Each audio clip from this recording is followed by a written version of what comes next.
Now, if you think I am radical, let me share with you some thoughts from some of the founding fathers. Thomas Jefferson said, "And this country, with its institutions, belong to the people who..."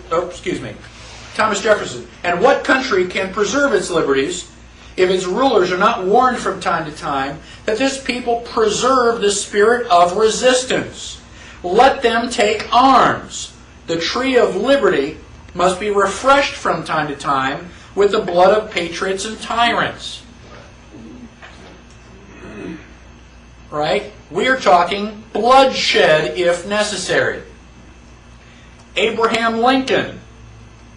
"This country, with its institutions, belongs to the people who inhabit it. Whenever they shall grow weary of their existing government, they can exercise their constitutional right of amending it, or their constitutional right to dismember or overthrow it." He also said, "We the people are the rightful masters of Congress and the courts, not to overthrow the Constitution, but to overthrow the men who pervert the Constitution." How do you know if the Constitution has been perverted if you haven't read it?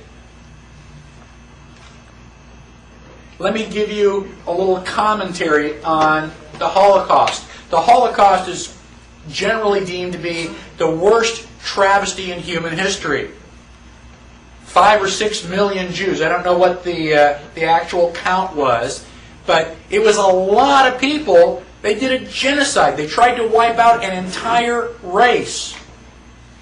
Hitler did not take Germany by force. He did not drive in with army tanks. Hitler was elected.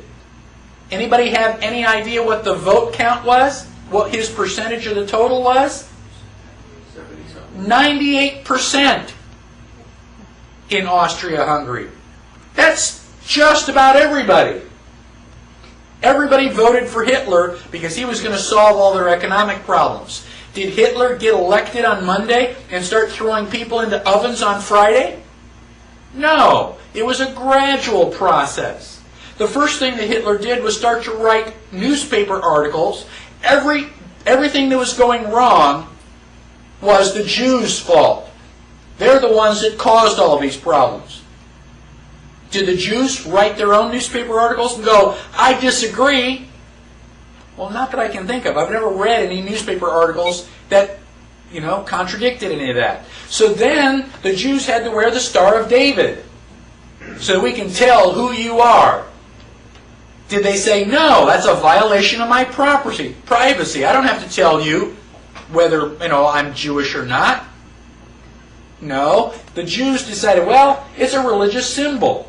We love God. We should be proud to wear the Star of David.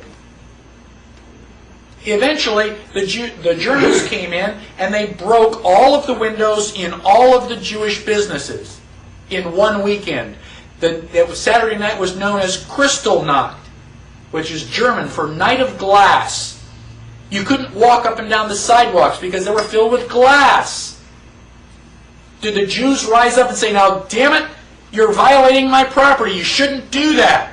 No. Gosh, we don't want to make the Germans any madder than they already are. We want to just kind of go along to get along. Don't piss them off. They've got guns. Eventually, the Germans are loading them up into cattle trailers on the train. Where do you think you're going? On vacation? Where do you think they're going to take you? Well, now you're cold and naked and they're walking you into the ovens where you're going to go to mass execution. Is it time now to raise your hand and say, I tend to disagree with all of this? Bang! You're dead. It's too late to complain. You should have complained at the beginning when you at least had a chance. My question to you, and I don't expect you to answer it, just think about it in your head. How bad do things have to get before you do something? Do they have to take away all your property? Do they have to license every activity that you want to engage in? Do they have to be throwing you on cattle cars before you start to say, now wait a minute, I don't think this is a good idea? How long is it going to be before you finally resist and say, no, I will not comply? Period. That's a different answer for each person. Ask yourself now, because sooner or later you're going to come to that line, and when they cross it, what are you going to say? Well, okay, cross this line. Okay, now cross that line. Okay, now cross this line. And pretty soon you're in a corner. Sooner or later you've got to draw a line and stand your ground, whether anybody else does or not. That is what liberty is all about.